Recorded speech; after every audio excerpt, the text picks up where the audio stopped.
안녕하세요. 저는 30대 주부입니다. 아직 아이는 없어요. 아직 젊으니까 일부러 가지려고 노력은 안 했는데 생각보다 임신이 안 돼서 걱정이었거든요. 그런데 이제 차라리 잘 됐다 싶네요. 아이가 있었으면 이런 결정을 내리기 쉽지 않았을 것 같아요. 저와 남편은 20대 후반의 지인의 소개로 만났어요.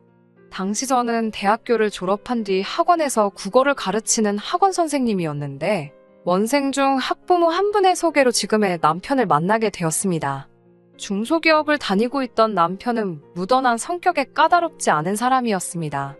사실 학부모가 소개해준 사람이라 거절도 못하고 부담스러운 마음에 예의상 몇 번 만나볼까 했던 건데 막상 같이 시간을 보내보니까 성격도 잘 맞는 것 같고 느낌이 나쁘지 않았습니다. 그래서 만나다 보니 2년이란 시간이 훌쩍 지나갔고 자연스럽게 결혼 이야기까지 나오게 되었어요.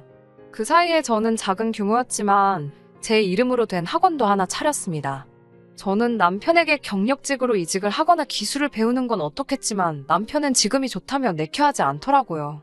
자기도 아이 낳고 하면 생각이 바뀌지 않겠나 싶어서 더 말은 안 했네요.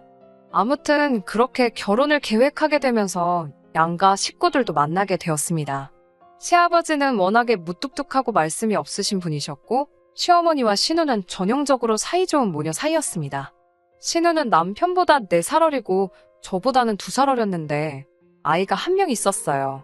고등학교를 졸업하면서 사귀던 남자친구 아이를 갖게 되었는데 애 아빠는 바로 군대로 가버리고 군대에 다녀와서는 잠수를 탔다나 봐요.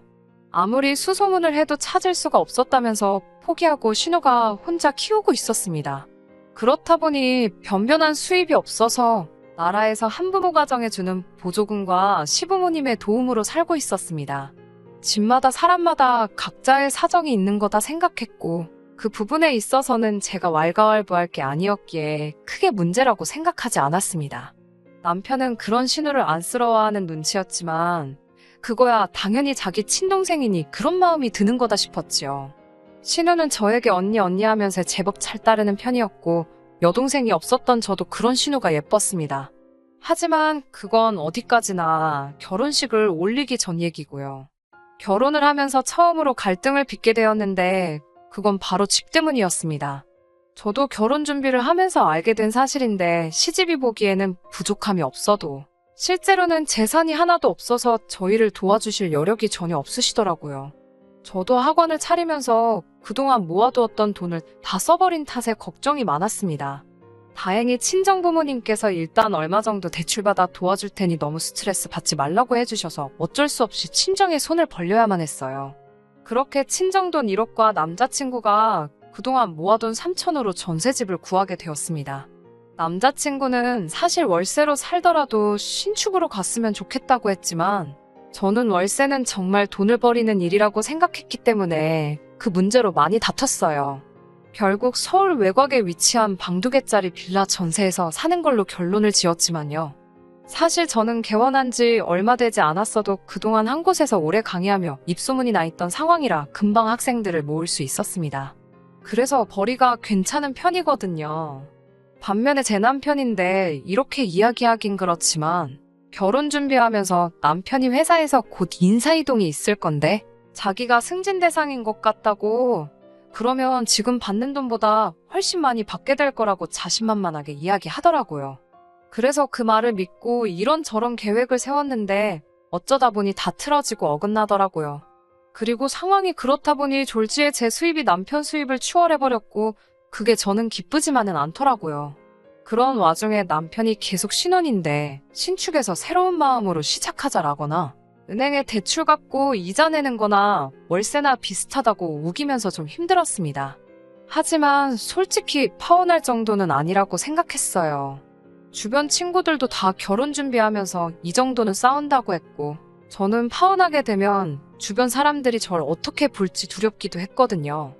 조금 다투더라도 결국 내가 이기면 되지 않겠나 그렇게 마음을 먹고 버텼던 거예요. 그런데 결혼 생활이라는 건 정말 두 사람만 괜찮다고 다 되는 게 아니더라고요. 자꾸 외부 요인으로 다투게 되니까 그게 힘들었어요. 특히 신우와 시어머니 때문에 많이 힘들었습니다. 시부모님과 신우는 지방에서 살고 있었는데 차로는 2시간이 넘는 거리였어요. 그런데도 불구하고 시부모님과 신우는 걸핏하면 저희 집에 오고 싶어 했습니다. 특히 저는 주말에 남편이랑 맛집도 가고 놀러도 다니고 싶은데 시부모님은 이런저런 핑계를 대시며 어떻게든 올라오려고 하셨어요. 처음에는 저도 거절하기가 어려워 그럼 오시라고 했지만 그것도 하루 이틀이지 몇 달을 그러시니 죽을 맛이더라고요. 올라오실 때는 기차를 타고 오셨는데 그럼 저희가 역까지 모시러 가야 했습니다.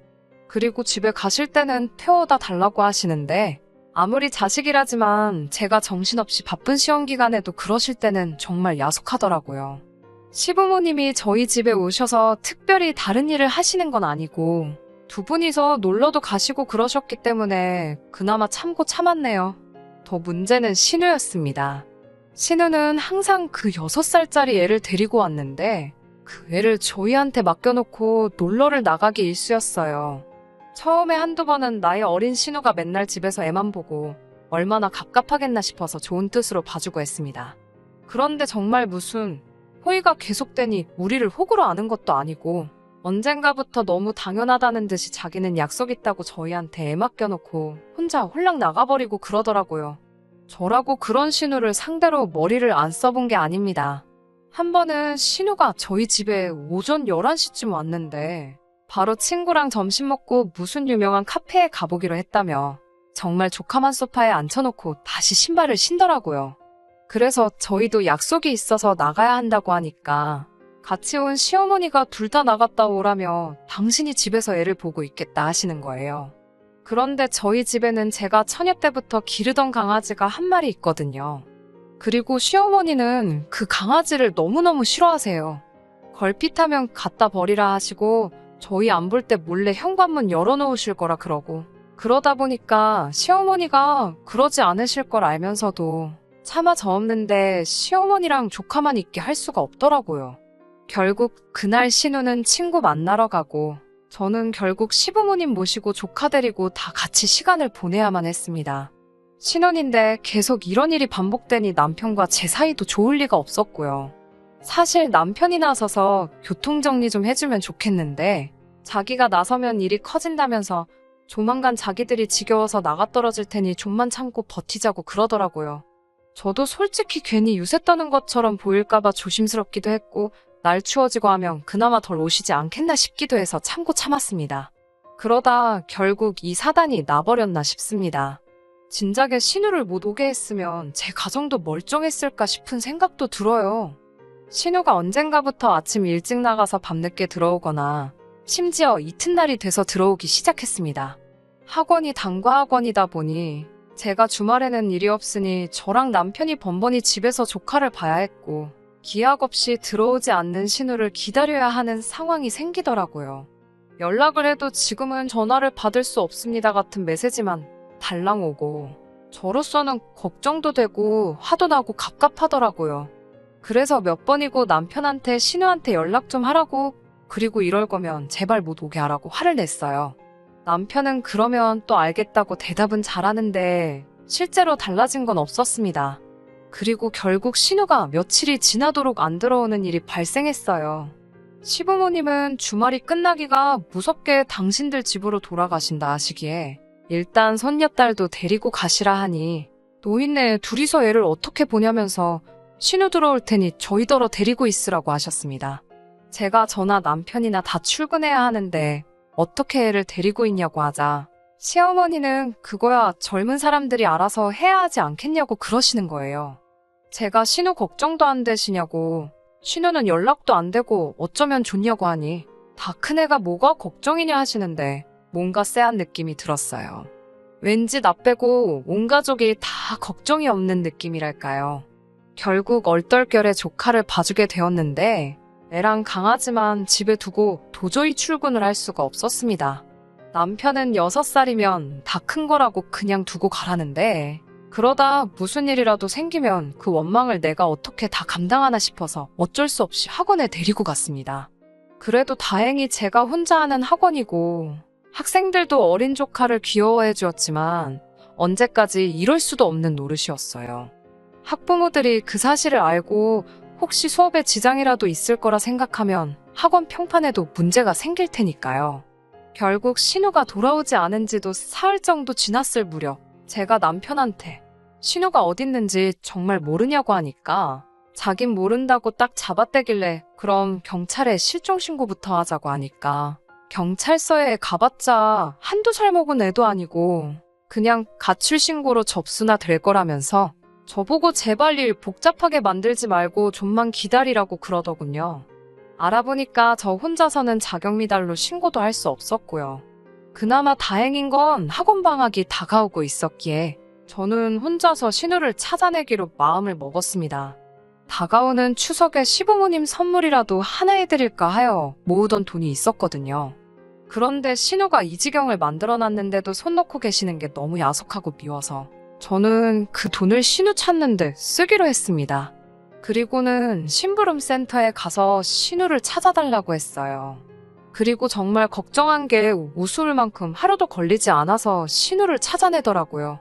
신우는 저희 집에서도 멀지 않은 곳에서 머무르고 있었습니다. 찾아준 사람들 말에 의하면 남자랑 같이 있는 것 같다는데 황당하고 괘씸하더라고요. 아무리 남자가 좋아도 그렇지 어떻게 엄마란 사람이 애를 다른 사람 손에 맡기고 그러고 다닐 수가 있지 싶은 거예요.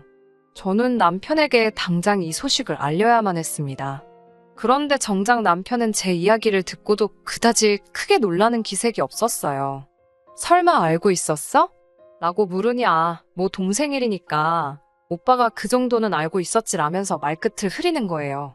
그래서 제가 어이가 없어서 어떻게 그런데 나한테는 한마디 말도 안 할 수가 있어? 라고 물었습니다. 그러자 말했으면 당신이 가만히 있었겠냐고 오히려 되묻더라고요. 그래도 이렇게 막무가내로 나한테 애까지 맡겨놓고 그러는 건 아니지 않냐니까. 너가 출근하는 것도 아니잖아. 이러는 거예요. 그래서 뭐라고? 나도 일하거든. 나는 출근 정도가 아니고 내 사업장 대표라고. 소리를 치니까 남편이 그거 혼자 애들 좀 가르치는 걸로 너무 어깨 힘주는 거 아니야? 라면서 갑자기 사람을 이상한 쪽으로 몰아가더라고요. 저는 신우를 가지고 남편이랑 말 섞어서 좋을 게 없겠다 싶어서 시부모님께 전화를 드렸습니다. 시부모님께 지금 어떤 상황인지 전화를 드리니 시어머니는 오히려 저에게 너는 어떻게 신우 뒷조사를 할 수 있냐면서 그건 신우를 모욕하는 일이라고 참 경우가 없다면서 혀를 차시더라고요. 그 말 수 없던 시아버지도 사람마다 각자 사정이 있는 건데 윗사람으로서 좀 기다려줬으면 좋겠지 않겠냐고 되물으시고요. 저는 어이가 없어서 다들 신우가 어떤 남자랑 있느라 며칠째 집에도 안 오고 있는데 그런 건 아무 신경도 안 쓰이시냐고 물었습니다. 시어머니는 저더러 별걸 다 참견한다면서 다 알고 있었으니까 가만히 있었지 라며 소리를 빽 지르시더군요. 저는 순간 내가 지금 뭘 들은 거지 싶었습니다. 그러니까 나만 빼고 다들 신우가 어디서 뭐하고 다니는지 알고 있었으면서 나한테 애까지 맡겨놓고 모르는 척 했다는 건가? 정말 사람을 바보 취급해도 정도가 있지라는 생각이 들자 정말 속된 말로 머리가 돌아버릴 것 같더군요. 저는 제가 행여나 죄 없는 어린애한테 화풀이하게 될까봐 걱정이 돼서 시어머니한테 이제 더는 못 봐주겠으니까 당장 애 데리고 가라고 했습니다. 그러자 시어머니는 그럼 어디 저기 보육원 같은 데다 일단 맡겨놔라. 지 엄마가 돈 벌어서 찾으러 가게 그러더군요. 그 말 듣고 솔직히 이혼을 결심한 거나 마찬가지입니다. 어떻게 할머니란 사람 입에서 저런 소리가 나올 수 있나요? 설령 신우가 진짜로 자기 딸을 보육원에 맡길지라도 차마 제가 조카를 그곳에 데려다 놓을 순 없었습니다. 그렇다고 제가 계속 조카를 봐주고 싶지도 않았고요. 저는 결국 신우가 남자랑 같이 있다는 그 집에 조카를 데리고 갔습니다. 그 집 앞에서 잠복하다시피 몇 시간을 차 안에 있었습니다. 그나마 얌전한 조카도 차 안에만 있는 게 지겨웠는지 고모, 엄마 언제 와? 이러면서 저한테 칭얼대더라고요. 그런데 오늘은 글렀나 싶어서 집에 가려는 그때였습니다. 옷을 무슨 새내기 대학생 마냥 차려입은 신우가 어떤 남자 팔에 팔짱을 꼭 끼고 골목을 돌아서 나오더라고요. 보는데 황당하고 어이가 없었습니다. 제가 조카를 데리고 차에서 내리면서 맞은편에서 오던 신우와 눈이 마주쳤어요. 그러자 신우가 화들짝 놀라며 발걸음을 돌리려고 하더라고요. 제가 신우 이름을 불렀지만 신우가 못 들은 척을 하더라고요. 그렇지만 조카가 신호를 받는지 엄마 하면서 달려가더라고요. 그러자 신호도 반사적으로 다시 뒤를 돌아봤고요. 조카가 엄마 하고 달라드니 신호도 밀어내지 못하더군요. 신우 옆에 있던 남자는 무슨 상황인지 갈피를 잡지 못하고 혼란스러운 얼굴을 하고 있었습니다. 제가 그 남자에게 안녕하세요. 저희 신우 친구분이세요? 하고 말을 걸었습니다. 남자는 얼떨떨한 표정으로 예, 제가 남자친구입니다 하길래 저는 일부러 신우를 쳐다보면서 한껏 높은 목소리로 이렇게 멋진 분을 만나느라 신우가 집에도 안 들어오고 딸도 나몰라라 했구나 하고 말을 걸었어요. 그러자 신우가 눈으로 저에게 욕을 하며 언니 왜 그래요? 이따 전화할게요. 그때 통화해요. 이러면서 조카를 제 쪽으로 밀더라고요. 조카는 영문도 모르고 엄마 나 엄마랑 있을래 이러고 신우는 급기야 저를 골목어기로 잡아 끌더니 언니 지금 뭐 하자는 거예요? 라며 따지기 시작하더라고요. 그렇지만 제가 뭐가 겁이 나겠어요. 저는 당당하면 저 남자 앞에서 얘기하라며 신우 팔을 뿌리치고 다시 그 남자한테 가서 조카를 들이밀었습니다. 예쁘죠? 우리 신우 딸이에요. 사진은 보여준 적 있어요? 남자친구분이 우리 조카도 자식으로서 받아주기로 한 거예요? 정말 대단하신 분이다. 라고 아주 갖은 오바를 다 떨면서 신우 남자친구라는 사람에게 말을 걸었습니다. 그러자 신우가 진짜 왜 그러냐고 소리치면서 닭똥 같은 눈물을 흘리더군요. 남자가 잠깐 아무 말도 없더니 신우한테 너 결혼했었어? 이러는 거예요. 신우가 결혼한 건 아닌데 라면서 말끝을 흐리니까 남자가 다시 그럼 얘는 네 딸은 맞는 거야? 이러더라고요. 그러니까 신우가 내 딸 맞다고 미리 말 못해서 미안하다 사과를 하고 있으니 남자가 신우한테 진짜 어이없다며 비웃음을 날리더니 너 진짜 인생 그렇게 살지 말라고 뭐라 하더라고요. 어떻게 엄마라는 여자가 애도 숨기면서 남자를 만나냐고. 너 같은 여자는 트럭으로 줘도 싫다면서 남자가 아주 질색을 하고 떠나더라고요. 신우는 당장이라도 제 뺨을 칠 기세로 씩씩거리면서 내가 널 가만둘 것 같냐고 하길래 너야말로 내가 널 이쯤에서 가만둘 것 같냐고 받아쳤습니다. 그 길로 신우 품에 조카 줘버리고 집에 오니 벌써 남편은 신우한테 들었는지 아주 얼굴이 벌개져서 벼르고 있었다는 표정이더라고요. 하지만 저도 이미 이 식구들이 다 저를 바보등신으로 만들었다는 걸 알았기 때문에 일단 가족관계에 아무런 미련도 없었거든요. 그래서 그런 남편을 보고는 뭐 열받아 아주 웃기고 앉아있네 한마디 해주고선 남편 짐을 챙기기 시작했습니다. 이윽고 시모한테도 전화가 와서는 네가 기어이 우리 딸 혼삭기를 다 막았다면서? 라고 대뜸 성질부터 부리더니 너 때문에 우리 딸 인생 망쳤다고 저보고 보상하라고 악을 쓰더라고요. 알고 보니까 그 남자가 의대를 졸업하고 서울 모 병원에서 레지던트 하면서 자취를 하고 있었나 봐요. 그러다 술자리에서 신우랑 알게 됐는데 신우가 팔자 좀 고쳐보겠다고 그날 어떻게 하루를 같이 보냈던 걸 빌미로 아주 사귀자고 들이대다가 어떻게 잘 풀렸는지 연애까지로 발전했던 사이랍니다. 그런데 제 덕에 산통을 깼다면서 다들 제 탓만 하더라고요. 진짜 뭐 이런 집구석이 다 있나 싶어서 남편한테 그냥 이혼하자고 했어요. 가전제품이랑 가구 대부분 다 저랑 남편이 각자 자취하면서 쓰던 거 그대로 들고 왔었고 전세 자금으로 들어간 1억 3천이 전부였는데 그중 남편 몫은 3천 정도였으니 그건 제가 지금 당장이라도 줄 수 있다고. 그러니까 이혼하자고 그랬습니다. 남편은 자기가 왜 이혼을 하냐? 그리고 왜 내 몫이 3천밖에 안 되냐고 따져묻더라고요. 여태까지 자기가 벌어다 준 돈이 얼만지나 아냐면서요. 네 벌이야 뻔하지 않냐. 그놈의 승진은 대체 언제 된다는 거냐. 아주 대판 싸웠어요. 이 집에 들어간 돈 3천이 전부고 네가 번 돈 가지고 생활비도 겨우 한다고요. 결국 그 문제로 며칠을 서로 씨름을 하다 제가 변호사를 선임해버렸습니다. 변호사 말로는 지금 이혼의 귀책 사유가 남편을 비롯한 시댁에 있기 때문에 어차피 소송으로 가도 제가 이길 확률이 높으니까 걱정 말고 진행하자 하더군요. 지금은 그래서 소송 중입니다만 별 걱정도 안 되고 솔직히 홀가분하기까지 합니다. 저희가 이혼한다고 하자 그제서야 시부모님도 정신이 들었는지 자기가 자식 일이다 보니 눈에 뵈는 게 없었다며 부모 마음 좀 이해해달라고, 그리고 저에게도 미안했다고 따로 사과하고 싶다 하시더군요.